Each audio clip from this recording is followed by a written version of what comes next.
عالم ارشاد فرماتے ہیں کہ میں نے رات کے آخری حصے میں جاگ کر جو نعمتیں پائی ہے کسی نفل عبادت کی وجہ سے وہ نعمت نہیں پائی ہے۔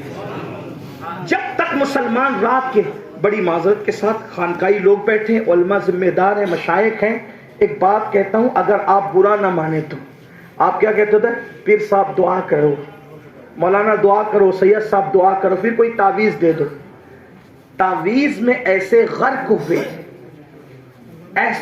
ہوئے، رسومات میں ایسے ڈوبے کہ حقیقتوں سے دور تر ہوتے جائیں۔ لوگ یہی سمجھتے ہیں کہ جو کچھ ملتا ہے سب تعویذ سے ملتا ہے، لیکن ایک بات آپ سے کہتا ہوں، تعویذ کو بھی جو ملتا ہے وہ اللہ کی رضا سے ملتا ہے۔ تعویذ کو بھی اگر کچھ ملتا ہے تو اللہ کی مرضی اور رضا سے ملتا ہے۔ مسلمانوں، تم اپنی حاجتوں کو میرے پاس کیوں لاتے ہو؟ تم اپنی حاجتوں کو اپنے جیسے انسانوں کے پاس کیوں لاتے ہو؟ جب تمہارے اور میرے سچے نبی غیب دا نبی نے فرمایا کہ تمہارا اللہ ہر رات میں آخری حصے میں پہلے آسمان پہ تجلی کر کے خود کہتا ہے مجھ سے مانگ، کیا مانگتا ہے؟ تو پھر اس وقت اٹھ کر کے مانگتے کیوں نہیں؟ سن لو، اللہ کی بارگاہ میں جب اللہ فرما رہا ہے کہ اے مغفرت مانگنے والے آپ توبہ کر تاکہ میں تجھے معاف کر دوں، روزی مانگنے والے تاکہ میں تجھے روزی عطا کروں، اے مسائل میں گرفتار آ مجھ سے اپنے مسائل کا حل مانگ لے تاکہ میں تیری جھولی بھر دوں۔ افسوس، اللہ جس وقت پکار کر اپنی شان کے مطابق کہہ رہا ہوتا ہے اس وقت مسلمان گندی فلمیں دیکھ کر رات کے 3 ساڑھے 3 بجے تھک کر کے سو چکا رہتا ہے، کوئی اللہ اکبر گلیوں کا چکر لگا کر کے تھک ہار کے سو چکا رہتا ہے۔ کتنے افسوس کی بات ہے، رات کے 3 4 بجے تک جاگ کر گناہ کر کے جاگ کر یہ قوم رات کے آخری حصے میں سو رہی ہے، فجر میں سوتی پڑی ہے۔ جب دنیا کے اندر سورج چہرے پر آ کر تمازت سے بے قرار کرتا ہے، جب ہماری آنکھیں کھلتی ہے، جب دنیا آدھے کام کر چکی ہوتی ہے تب ہماری آنکھیں کھلتی ہے۔ مسلمانوں کیا ہو گیا؟ مسلمانوں کیا ہو گیا؟ آؤ اپنے مسائل اللہ کی بارگاہ میں رکھنا سیکھو، اپنے مسائل خدا کے دربار میں رکھنا سیکھو، لیکن اتنا یاد رکھنا خدا کے دربار میں جب مسائل رکھنا تو اپنی عبادتوں پہ گھمنڈ کر کے مت رکھنا، ورنہ مردود قرار دیے جاؤ گے۔ اپنے باپ آدم کی سنت کے مطابق وسیلہ محمدیہ پیش کر کے رکھنا، اللہ تبارک و تعالیٰ تمہیں بھی محبوب کرے گا، تمہاری دعا کو بھی محبوب فرما لے گا۔ نعرہ تکبیر، نعرہ رسالت، عرص مقدس۔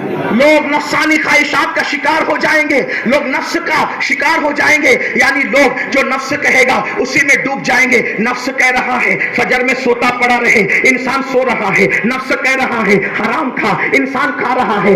آئی فون لینے کی اوقات نہیں، لیکن دوستوں نے آئی فون لے لیا ہے تو اب چوری کر کے لینا چاہتا ہے، اس لیے کہ دوستوں میں سر نیچا نہ رہے، اس لیے نفسانی خواہشات کے لیے آدمی کیا کچھ نہیں کر رہا ہے۔ میں عرض کرنا چاہتا ہوں، دوستوں میں جھوٹی شہرت پانے والوں اپنے خدا کو ناراض نہ کرو۔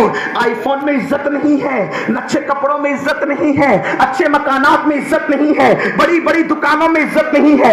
عزت کس چیز میں ہے؟ تو قرآن کہتا ہے ان اکرمکم عند اللہ اتقاکم، اللہ کے نزدیک عزت والا وہ ہے جو اللہ سے ڈرنے والا ہے۔ میں آپ سے پوچھنا چاہتا ہوں، اگر عزت فون میں ہوتی، عزت لباس میں ہوتی، عزت محل میں ہوتی، آپ سے پوچھنا چاہتا ہوں، اللہ اکبر، دلی آنے کے بعد محبوب الہی کی مسجد تو بتائی جا رہی ہے، محبوب الہی کی خانقاہ تو بتائی جا رہی ہے، محبوب الہی کا گھر کیوں نہیں بتایا جا رہا ہے؟ مجھے بتاؤ تو صحیح، محبوب الہی نے کہاں محل بنایا تھا؟ قطب الافطاب قطب الدین بختیار کاکی کا محل کہاں ہے؟ 90 لاکھ کو کلمہ پڑھانے والے غریب نواز کا محل کہاں ہے؟ آپ مجھے بتائیں ان کے محلات کہاں ہے؟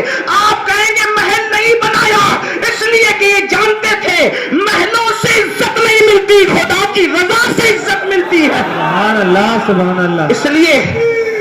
اس لیے حرام کی طرف مجھے ناروں سے کچھ مہلت دے دے تو تھوڑی بات میں کچھ وقت بچ جائے تو میں آپ سے بات کر سکوں، اس لیے کہ یہ کوئی کمپٹیشن کا مقابلہ تو نہیں، سبق سنانے کے لیے آئے ہیں تو پھر سبق ہی سنانے دیجئے، تھوڑی بات سن لیں تو نفسانی خواہشات کا لوگ شکار ہوں گے۔ نفس اتنا خراب ہے، نفس اتنا خطرناک ہے جو انسان کو تباہ کرتا ہے۔ نفس کیا ہے آپ کو بتاؤں، سب کو شیطان نے بگاڑا۔ شیطان سے پہلے کون سا شیطان تھا؟ جس نے شیطان کو بگاڑا. سب کو شیطان نے بگاڑا, شیطان کو اس کے نفس نے بگاڑا.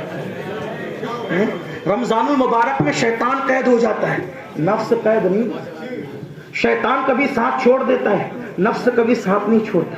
یہ نفس بڑا ہلاک کرنے والا ہے. نفس, اسی لیے خانقاہوں کی تعلیم میں پہلی تعلیم یہ ہے نفس کو کچھ, اپنی انا کو فنا کر. ہم لوگ خلافتوں کی بات کرتے ہیں تو خلافت دینے سے پہلے آج کل ہم لوگ کہتے ہیں چلیں روزے رکھیں اور یہ کریں اور یہ کریں. اچھی چیز ہے, میں نے تو یہ بھی پڑھا ہے, اپنے بزرگوں سے بھی سنا.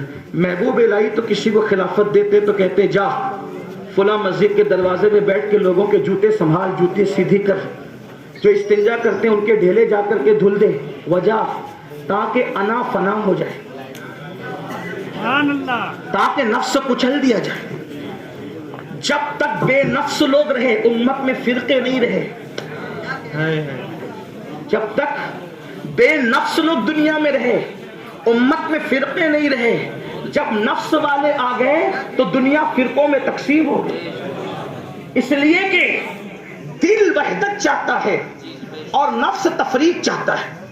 اس لیے کہ دل پر خدا کی تجلی ہے اور نفس پر شیطان کا غلبہ ہے.